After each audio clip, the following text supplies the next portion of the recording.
brother. How are you? Good to see you, man. All good? I'm really good. I'm getting really excited, brother. We got a date coming up on May 4th. Super important date, right? What's going on that day? Well, we're going to have our first track day of the year for 2025, where it's going to be the season kickoff. I'm so pumped. It's awesome. Yeah, so we've been doing them now through Eurosports Utah. I've been doing them about 7 years now. We've got a core group of clients that come with us every single time, but we have a ton of new people that are coming. And one of the big questions I get, and I don't know if you get it as well, is how do I prepare for it? What do I do for it? What do I need to bring with me? You're right on, man. It's almost like every time I invite somebody to come and ride with us, it's almost like a deer caught in headlights. They have no clue where to get started. So let's share some of that information with these guys. That way we don't have to keep repeating ourselves. We can probably just send them a link and go, here you go, buddy. Yep. Right? For everybody who's watching, I'm Gennaro here at Eurosports Utah, and I'm just the Ducati enthusiast.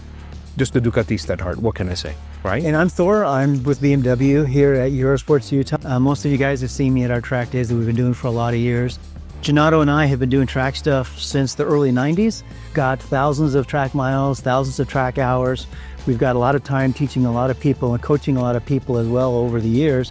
And we figured it's a great time to share some of that experience that we've had to newer people coming to our shop and coming to our track day. So that's kind of the idea of what we're doing with these videos. And today we're going to talk a lot about gear. You know, what do you need? What do you need to bring? What type of helmet do you want to wear? What type of gear do you want to wear? Do you want to wear a full leather suit? Do you want to wear a textile suit? So let's start off with helmets. What do you usually wear helmet-wise on the track? So I like to wear, obviously, you know, after all these years, I like to wear some of the better equipment just because it makes me feel like it helps me with my safety a little better. But more importantly, it's just the comfort and some of the features that a properly fitted helmet offers. Some of the benefits, right? So my choice of helmet is an Arai Corsair X, primarily for four reasons, let's put it that way. One is because they're usually lighter than the competition.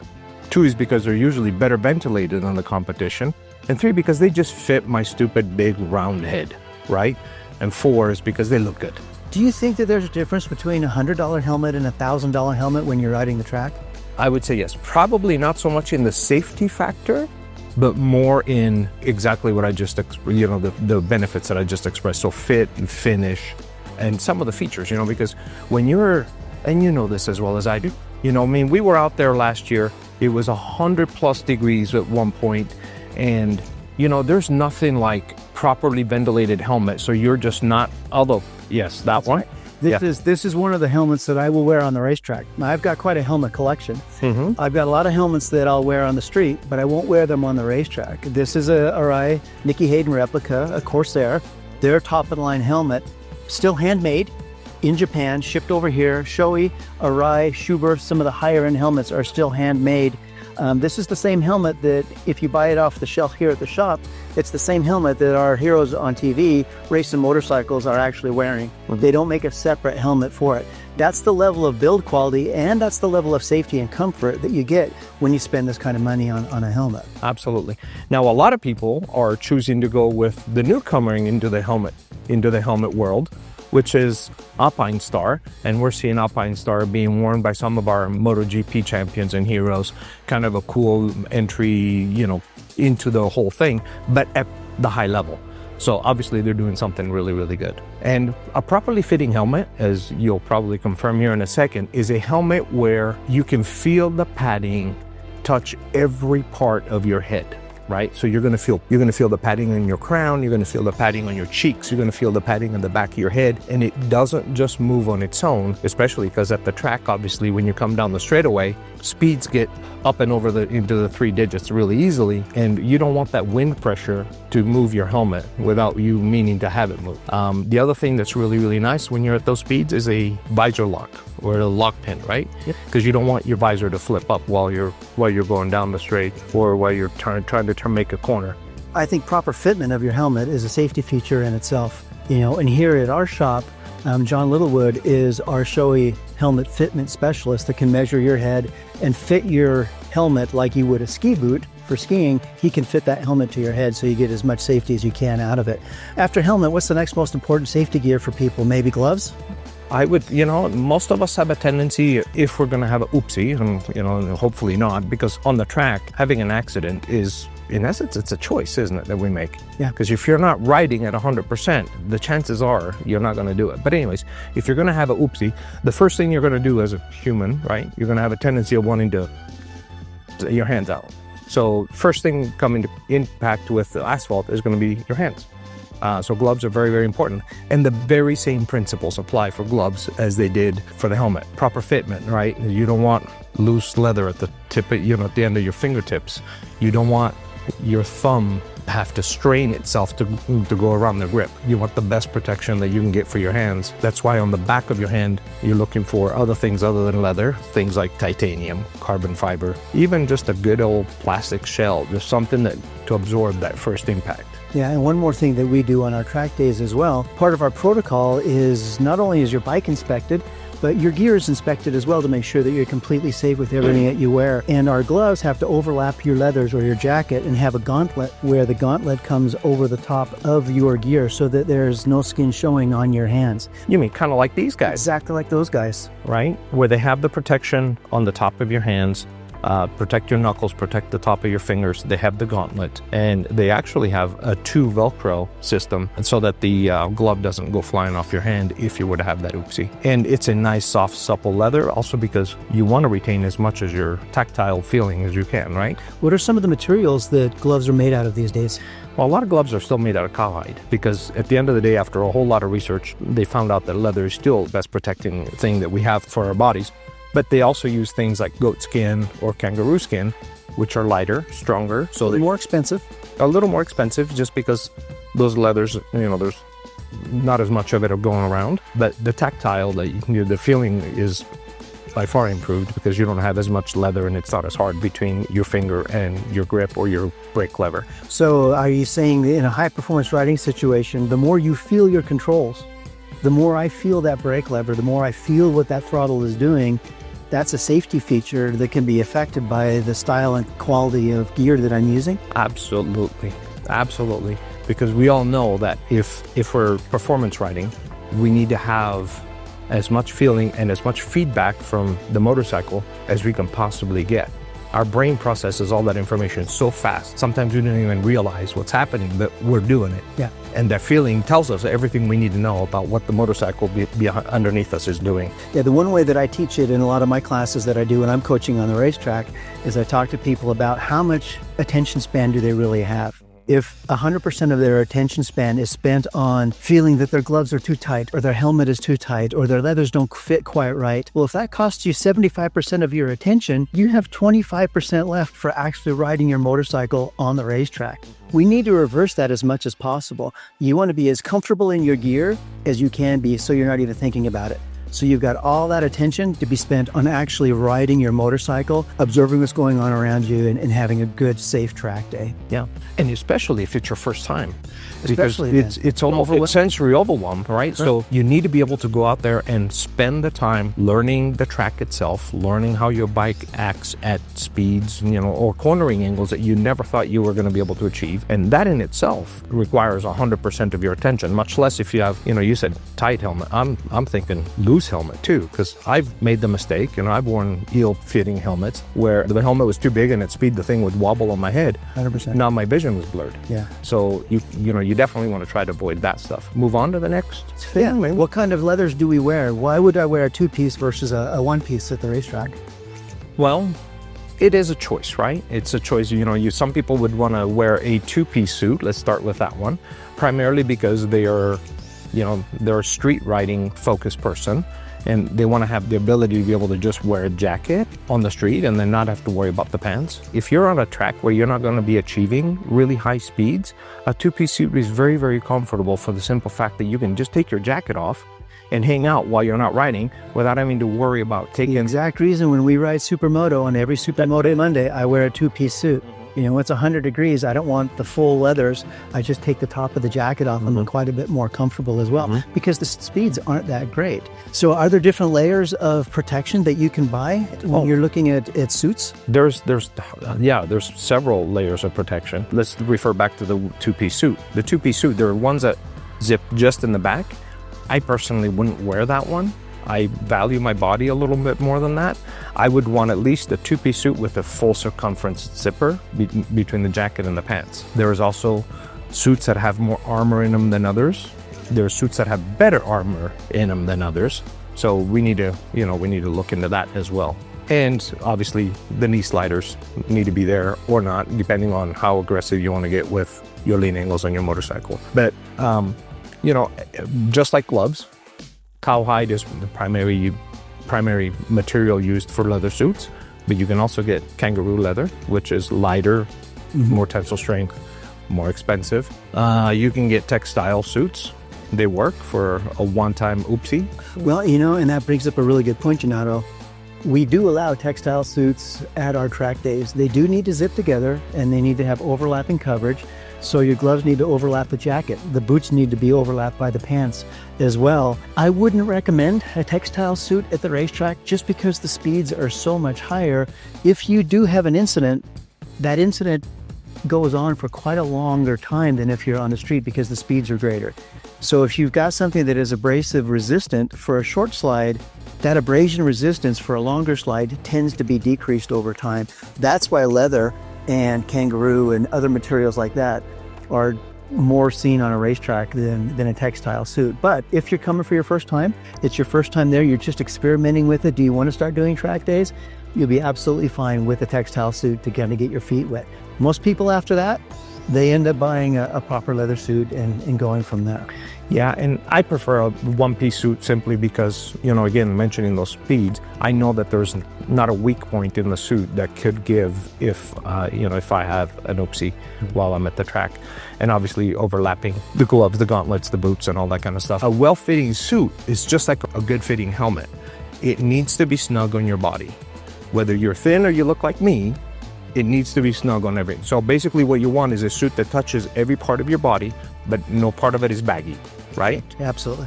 Because if you were to have that oopsie, you don't want that suit to twist on your body and not offer the protection that it's really intended to offer. Obviously, it can't be too tight because then you wouldn't be able to zip it up. But other than that, yeah. Remember, if you're getting a new suit, when you come and try one on, come to our shop and we can help fit you with it. Don't look at the suit and feel what it feels like when you're standing and walking around. That's not what they're designed for. They are cut specifically to be comfortable when you're on your motorcycle. So they'll feel awkward. They'll feel tight in places that don't feel normal when you're up and walking around. But when you get on your bike and when you're in that riding position, that's when that suit will be comfortable. That's when you should really feel what that's going to feel like while you're riding your motorcycle. Yeah. And also, leather likes to break in with moisture. And one of the best things that I found, if something feels a little awkward, is to wear it and go sweat in it anyways. And that in itself will just kind of break it in, kind of like you break in leather shoes. You got to wear them, you kind of have to suffer through it. And then once it molds to your body, it fits like a glove. Yeah, well, there's that old racers thing that we used to do as well, remember? That's right. Every time you get new leathers, put your leathers on and you go out and you roll around on the ground. That's just a racer thing or a track rider thing.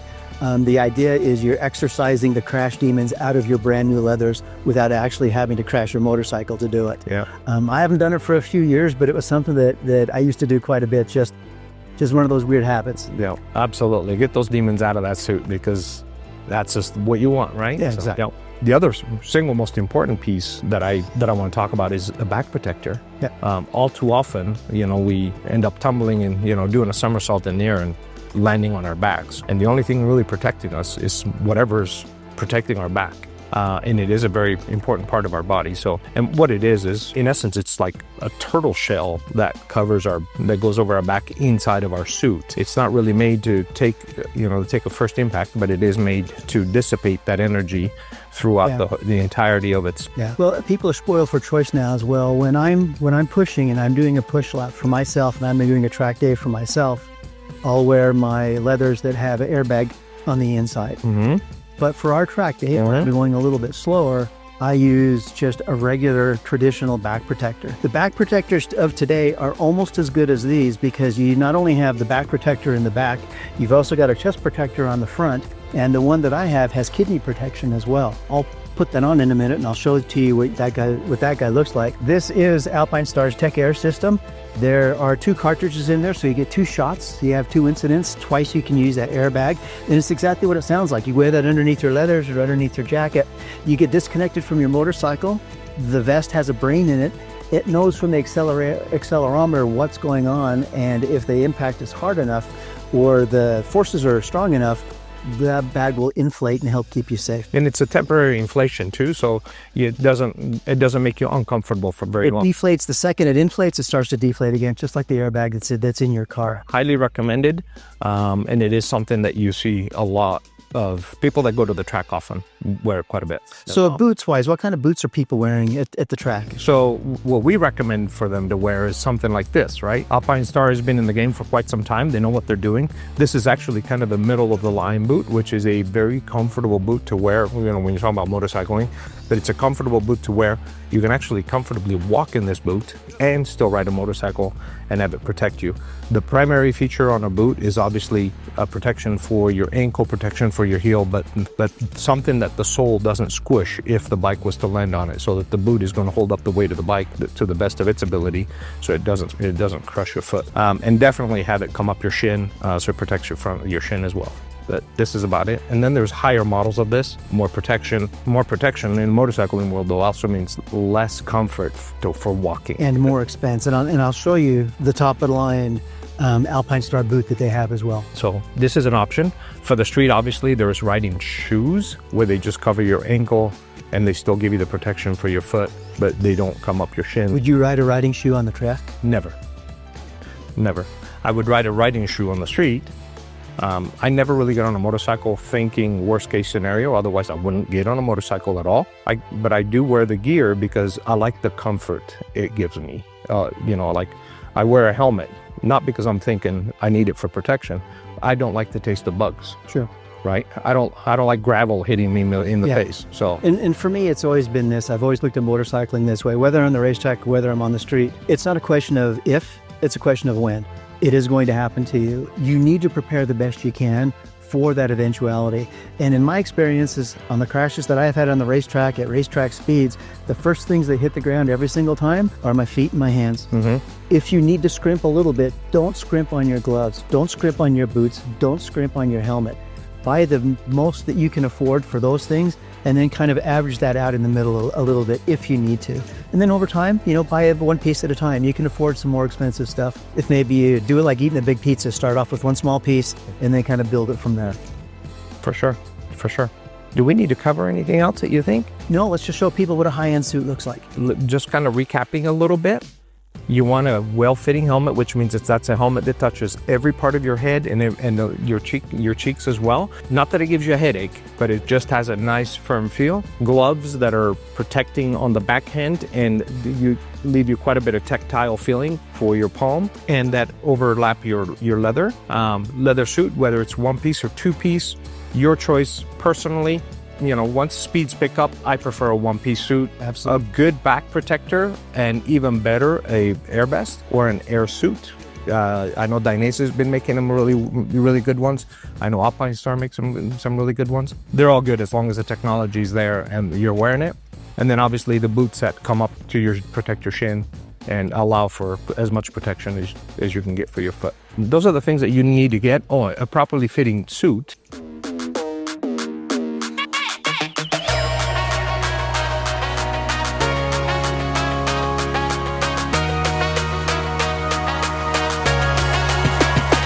I see that you took the time to go get suited up just so that we can share that information with our viewers and our fellow motorcyclists. So, geez, wow, what a change. Why the lighter colors on your suit? Well, first of all, I do like a flashy suit. I do like to be seen on the racetrack as part of it for me. This is one of Alpine Star's top-of-the-line suits. This is Kangaroo. I like Kangaroo on the racetrack. It's about 40% stronger and 40% lighter than traditional leather. It's got quite a bit more abrasion resistance, and the comfort that I have wearing a full Kangaroo suit versus some of my other leather suits, on a hot day or on a long track day or on a long ride, this is much more comfortable for me over time. And having crashed a few of these, I know how these work during a crash, and I prefer the protection of that Kangaroo versus something else. Awesome. Yeah, and a lot of it is just heat dissipation, right? For me, it really is. I also see a whole lot of holes.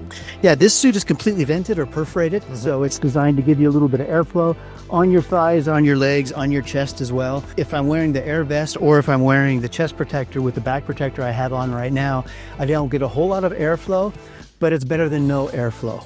You always want to try and stay as cool as possible. Again, the idea is if I'm so worried about how hot I am and how uncomfortable I am, I'm not thinking about my ride. I'm not planning my ride and I'm not writing my plan. So I'm just circulating around a racetrack, absolutely oblivious to everything that's going on. At the high speeds that we ride on the racetrack, you can't do that.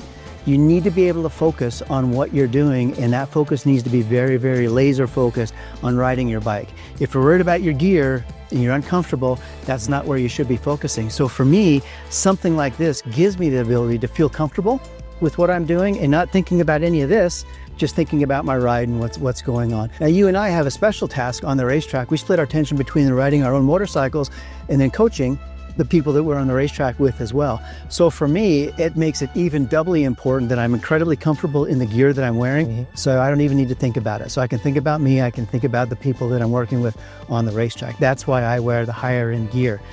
We talked a little bit about gloves as well. This is a Rossi replica Dainese glove. These are almost $600 for a set of these, but this is the best glove that you can get. Gennaro was talking about having some protection on the back of your hand for those impacts that are going to hit the bones on the back of your hand. That's what this titanium is for right here. Of course, it's a full gauntlet glove. It's also fully kangaroo as well. For those of you, just so you know, if you're planning on doing a track day in California, don't wear the suit, don't wear these gloves. You cannot use or have kangaroo in certain parts of our country, California being one of them. Well, good thing we're in Utah then. Good thing we're in Utah. Right. And I see a whole lot of armor all around your suit, your elbows, your shoulders, your knees. The armor works how? Well, the armor on these suits is a couple of different types of armor. You've got the hard armor, the plastic armor on the outside, which is for abrasion resistance and also for initial impact. Underneath that armor, you've got something a little bit softer to kind of soften that blow. And think about it as layers of protection. You've got different layers. You've got layers that are for abrasion, you've got layers that are for impact, and then you've got overall coverage for all of those things working together as a whole system. And that's how you want to kind of look at your designing your suit for your track days, or if you're just picking some clothing out to go for a ride, you want it to be one full system that works together. This suit in particular, it fits me really well. It's not that comfortable standing up. It's a little tight in the crotch because it's designed and cut to be on the motorcycle itself.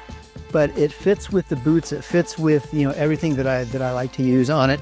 I've got it kind of layered right now. Yeah, let's peel that onion back. Let's see what's under that. And this is what happens often at the racetrack, where one helps the other one out of their suit, especially especially during a hot day. You'll see, first of all, I've got a chest protector that's underneath here. This is help impact on your chest, and on the back is a full back protector as well. And this Alpine Star system has kidney protection as well. When I'm doing our regular track days, this is generally the back protector that I wear. If I said earlier, if we're doing a push day, I wear the airbag suit that's underneath there. And this suit is completely compatible with that airbag system. When I have it plugged in and running, you'll see here where it says Tech Air, there's 3 LED lights. Those LED lights will be lit up. That's how you just visually quickly check to make sure that your airbag system is working. That the computer is operational, the algorithms are working. So the Dainese D-Air system works the exact same way. You've got some LEDs on it, and all the Tech Air stuff from Alpine Star does that as well. Underneath this, I do always wear a one piece. The reason behind this is to get in and out of your suit quite a bit easier, and it's wicking and cooling. So on those days, it makes it a little bit more comfortable to be on your motorcycle. It's a little bit easier to get in and out of your gear. And it's just another one of those tools that we use to be comfortable on our motorcycle. That's right. Or for that matter, anything that has those properties of wicking and cooling would work under your leather suit. Yeah, all of your gear should work together. I left one boot off because I wanted to show you the difference between a good boot from Alpine Stars and their top of the line Super Tech, which is this boot here. This one has its own internal bootie. That's where you have all the protection for your foot. It's a TPU heel cup that's anchored for only movement in one direction, and then the rest of the boot protects the rest of your foot on the outside. These aren't comfortable to walk in. That's not why you want to buy them, to walk around in them or go hiking with them. But when you're on the track or when you're doing a performance ride and you're on that motorcycle, this is the level of protection that I choose because it makes me more comfortable. Sure. I feel better about it. I know my feet are protected. I know my hands are protected. And so much of this is just personal choice. You know, it depends on how you're built, you know, what your body style is, what level of protection do you want? And I mean, personal choices are easy. I tend to use a wood slider for my knees. I like the wood. It's a little bit more slick. It doesn't grab the ground. These I've had for 2 years now. I'll probably run these for the next 5 or 10 years. Yep. The reason being is I don't touch my knee that much to the ground anymore. When I first started riding, one of the first biggest things I wanted to do was to learn how to drag my knee. So when I first learned to do that, I drug my knee everywhere, every time I was on a racetrack. Every corner I tried to touch my knee to the ground. Now it's not that big of a deal. Now we just use it as a feeler gauge, but it's also a very personal choice as well of what you want to have on your knees, because sometimes it feels different. If it's a little grabby or for the first time you touch your knee, it's a little bit more of a soft rubber slider. It feels like it's gonna pull you off of your motorcycle. It's a little bit disconcerting the first time you do that. So a lot of people like something like this that's a little bit more slick, it slides a little bit easier. Yeah. I learned about this. A lot of the guys in Europe are using these. That's where these are from. These are from Europe. I paid about 180 bucks for these. But it's a super hard wood that is incredibly comfortable for my style of riding. And that's the thing that you need to figure out is learn all the stuff that you can about everything that we have available, and then pick and choose the things that fit you and that fit your riding style and what you're doing. And opposite end on this boot, it's a single piece boot. It doesn't offer as much protection on it, but it does offer a little more comfort for all around type use. You could even walk to the restroom with this one as opposed to that one would really tax your ankle to do that. So now But you can do a track day in that boot, right? you can go racing with this boot. I probably wouldn't trust it more than one time hitting the ground, but after that I'd want to replace them.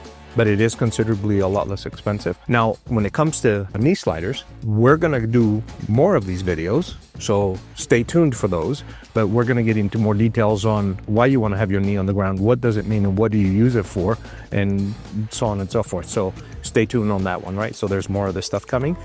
Do we wanna cover anything out at this point? One last thing for me, people are probably thinking about, well, how much does all this stuff cost, right? There's quite a range between what you need to get going. You can outfit yourself quite well and be very, very safe for not more than $500.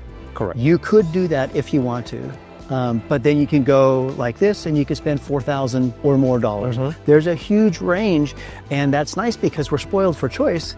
So we can pick the things that we want, that work for us, that we want to use. And then as you grow with your track days or your track experiences, if you want to increase your level of protection, you've got that range to fall into. But you can get completely outfitted and ready for the track for roughly $500, Right. And if you come and buy a motorcycle from us and you want to experience one of your first track days, we'll even give you a track day. We'll throw one in for free. We'll make it part of the deal for you. Yep. You pick one of our dates. Our first track date this year is going to be May 4th. We'll ride it in the WEOs. We'll put everything together for you. We'll even help you finance and put all your riding gear together in the deal of your motorcycle if you'd like to do that. It's a family. We'd like to grow our family out there. We have a lot of fun. It's very private. It's just us. I know track days can be intimidating for the first time rider. That's why we're doing these videos. That's why we're taking a little different approach as well, to make it open for everybody and anybody. And the only caveat is we're a European motorcycle brand company. You need to be on a European motorcycle. I would say to say the least, Yeah. yes. And a lot of our current friends who ride with us at the track, that's what they're used to seeing. So we don't want to change that for them. That's right. I think we've covered most of it. So again, the range of protection gear from 500 to 5,000, 4,000, 5,000, depending on your style, depending on your budget. The higher up you go, the more comfortable, the better features and the better benefits, and then better protection, less expensive stuff. It's always kind of a compromise. You get what you pay for. You do, yeah. And for me, the last thing I want to tell you, remember, it's not if, it's when. So thanks everybody. We'll see you next time. See you soon.